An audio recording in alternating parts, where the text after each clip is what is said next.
Rubrics and social justice. How rubrics support student empowerment. Rubrics are a grading tool used often in projects.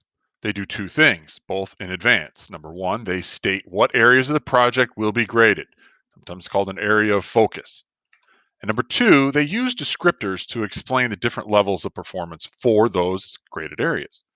They answer the question, for example, what is proficient for this area of focus?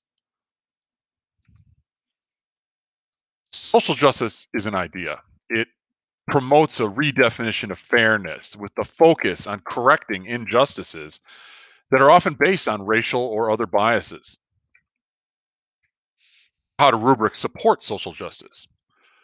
Well, on a project, points are earned based on the level of the performance that are universal for all students and known in advance. With that knowledge, students become empowered to achieve whatever level of performance they choose and are capable of.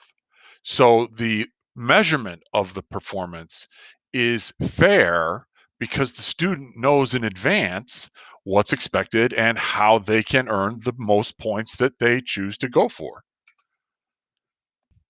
Teachers have a responsibility here to apply rubric based assessment appropriately. First, rubrics should be based and designed for each project using clear descriptors and universal design principles, which address things like accessibility and language barriers.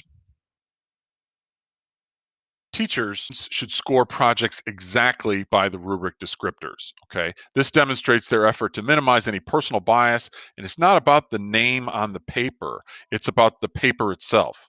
Okay. Look at the product that the student has created without even looking at who the student is, because the descriptors should define the fairest and most valid outcome. Students have responsibilities too. They need to read and understand what the rubric's saying before beginning the project. Knowing in advance what's going to be graded gives you the power to get the grade you want.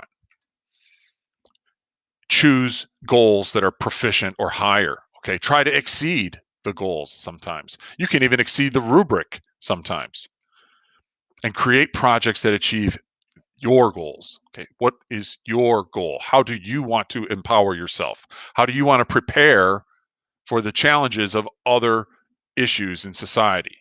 Today, your issue is create a project that empowers you. It gives you practice. It gets you ready by knowing what's expected and then setting your own goals to achieve the outcome you want. You become an empowered learner.